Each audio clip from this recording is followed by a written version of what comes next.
Today we're going to meet Timolin, founder and president of New Fit World TV. She's going to share with us her journey of creating a financial coaching company, writing a book, and maybe share with us some tips and habits for money that we can put into practice today. So grab a cup of tea and join us.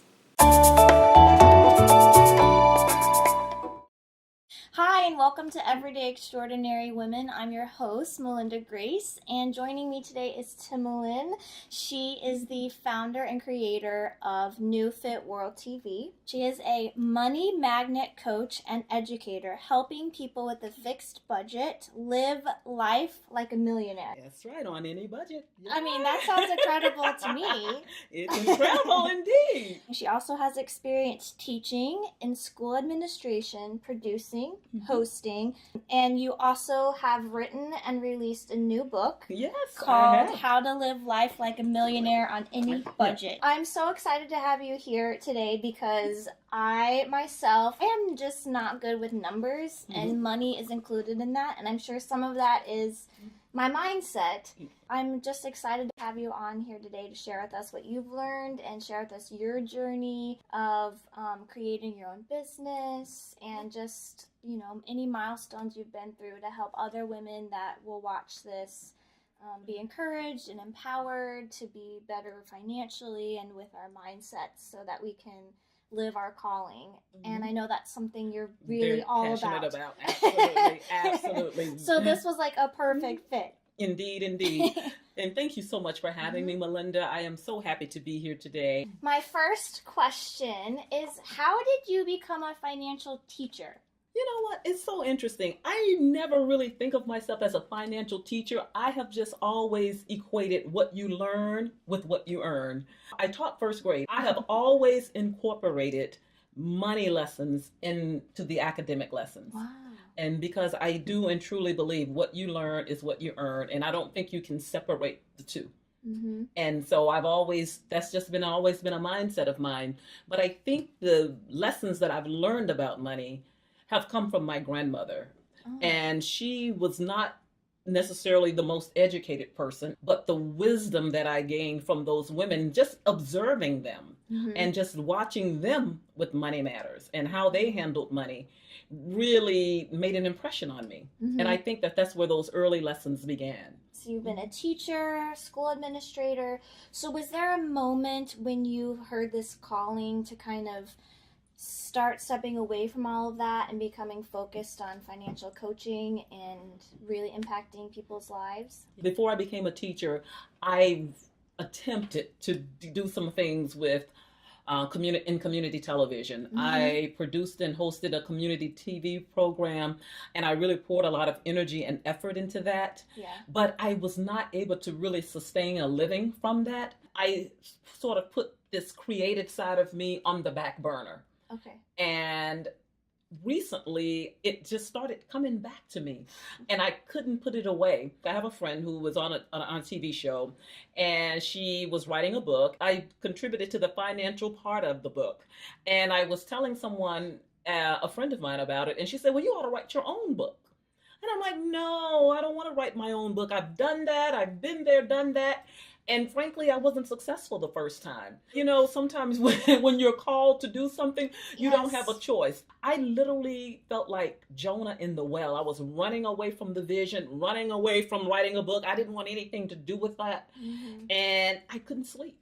And then after I said, okay, God, I'll write it. And it's just like it poured out of me. So the process of getting it on paper was not hard. It was not very difficult. However, organizing it and putting it in a way that would make it easy for people to read, that was hard. That was so hard. And I'm like, see, this is why I didn't want to do it. I didn't want to do this. But I'm really proud of this work. So on your website, you say that your mission is to grow a seed of prosperity. And I love the way you have that worded. Yes. And I just want to know where that came from. Well, you know what? That came from heartache and pain. Like most of the things that I do in my life.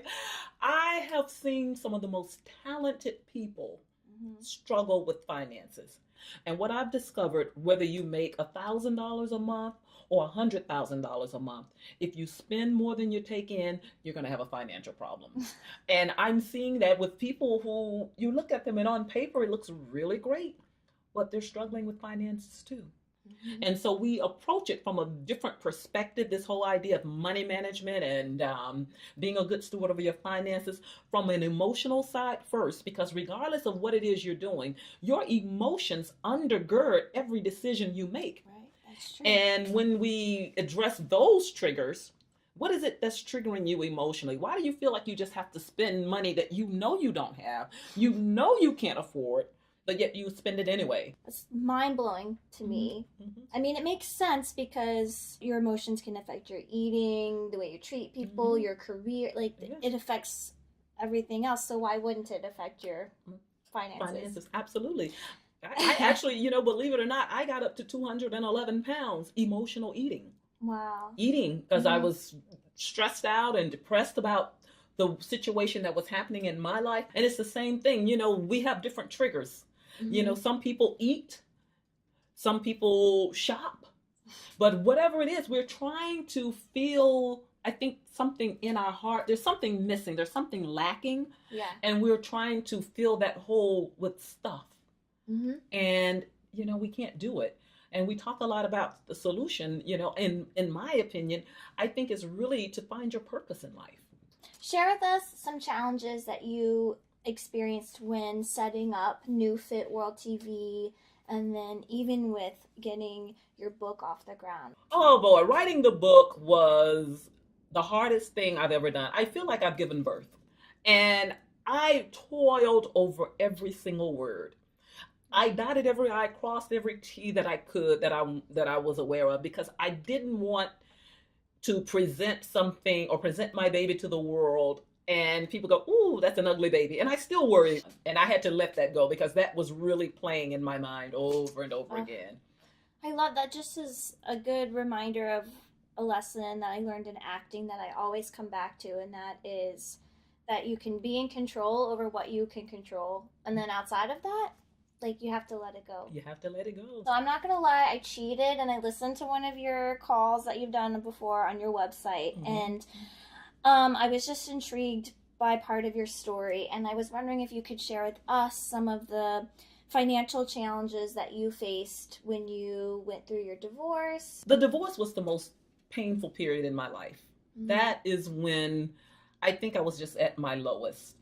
And it's like, you have a dream in life, and I think every girl dreams of just getting married and, living life happily ever after, and then it ended. And it unraveled. It unraveled after a relatively short period of time, and I don't think anyone goes into a marriage thinking, oh, it'll end in divorce. I had to really put my life back together. That is when I actually, during the marriage, is when I gained all the weight. And I did that within a short period of time. I got married in June. By September, I had gone from a size 4 to a size 12. By November of that same year, I was wearing a 16, 18. So I probably put on about 80 or 90 pounds in 6 months. And my marriage ended, and I just felt like I was starting over. And shortly after the marriage ended, I wound up buying a house. I don't know why I bought a house. And even after my friend said, don't buy a house right now, you're going through too much, you're emotionally damaged and blah, blah, blah. It was therapeutic for me. I used to water my grass, and I talk about this story in the book. And people would see me, I would just water the grass because there were certain parts of the grass was brown, others green. And I just wanted a nice yard. And so I watered the grass, and eventually it would become green. For some reason, the switch started to come on that you can have green grass in your life again. You can grow your life again. Wow. And that's just kind of where I am. That was really painful. And so, but now things are greener. Success is not just financial success, but it's having success in every area of your life. I think I have grown in the sense that fear, doubt, and insecurity and the anxiety that I always suffered from, now I'm learning how not to let my emotions guide my life. That's going to always be a part of me, right, but it does not have to dictate what I do and how I live my life. And honestly, I'm in a great place right now. What advice would you give to women who are struggling financially? What one think is what one gets a lot of time. I really do believe in that. And I understand what it's like to struggle. But when you tell yourself over and over again, I'm struggling, I'm struggling, I'm struggling, then you manifest that for yourself. Yeah. So what I am suggesting, and we talk about this in the book, paradigm shifts. To be honest, when you live in Western society like we do, we are some of the richest people on the planet right now. Even with where you are financially, even with your debt. If you live in America, if you've got your own place and you've got a car, you're richer than most people. You're richer than half the people on this planet already. And so I think what I suggest is that you embrace that now and make the distinction between I may want more, but I'm already pretty well off. And once you start to think that you're well off, I really do believe you'll start practicing behaviors that keep you well off. The closest place to the palace is in the pit. Sometimes we think, oh, the house next door, if I could just get on the same block, if I'm in the same vicinity with people, then I'm wealthy. But no, sometimes the pit is the closest place to the palace. Or you just walk up the stairs and then all of a sudden you're in the palace. Yeah. I do believe life can change just that quickly. In the blinking of an eye, things can change. So what advice would I give some people who are struggling financially? Shift your thinking. Set some directions for your life. This is the life I want to live. This is where I want to go. This is where I am. And then you back up and start. Okay? My ultimate goal is to buy a home. Well, let me back up, and these are the steps that I need to take. Mine is to live on the beach. Well, you know what? And see, this is a straight mind too. And you know what? I'm living on the beach. What? Well, we talk a lot about strategic spending in the book and just having a strategy in place so that you can achieve your goals. Yes. And I don't believe in deprivation. Let me just share this. I don't think that you should have to go without everything you want. You may not be able to have it all right now, but eventually, with the proper planning and being strategic with your spending, I think you can get those things you desire most. Now, what you'll learn along the way when you start operating in your authentic self and just finding your purpose, the things you desire and want will change. What advice would you give to women who have this calling, but they're like how we are and how you were saying earlier, like, no, I'm not going to go. I'm going to be like Jonah and I'm going to say no. What would you say to them? I would say go. I would say go. Just go. Just go for it. Go for it. You only live once. Follow your dreams. Follow your passion. Follow your heart. Your gifts and your talents, you're born with them. And I just think it would be a tragedy not to pursue that, not to be your authentic self. I mean, we live in a world now where we're not encouraged to be. We're encouraged to be like someone else. And I think it's the most beautiful thing in the world to be you. That's what I would say to those women. Go. Go. Do it. Do it. Just do it. Anything else you want to say about your book? Well, I will share the book. It's called Mind Over Money, How to Live Like a Millionaire on Any Budget by Timolin Langin. I do have an excerpt that I'd like to share, and I think it just drives the point home that we've been making earlier. And it says, over time, I discovered that for many of us, money, chaos, and stress have emotional roots.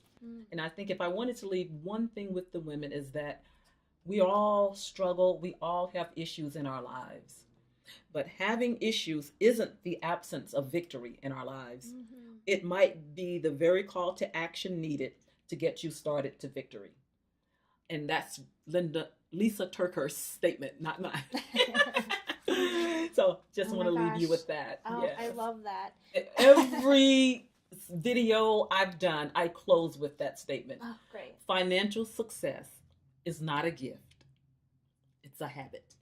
Well, thank you so much for coming on this show and sharing with us your nuggets and pearls of wisdom and helping us move forward financially to achieve the calling and the purpose in our lives. And in the description below the video, I'll have all of her information. But will you go ahead and just tell us where to find you on the internet and maybe where we can buy the book? Absolutely, absolutely. You can find us at New Fit newfitworldtv.com. That's newfitworldtv.com.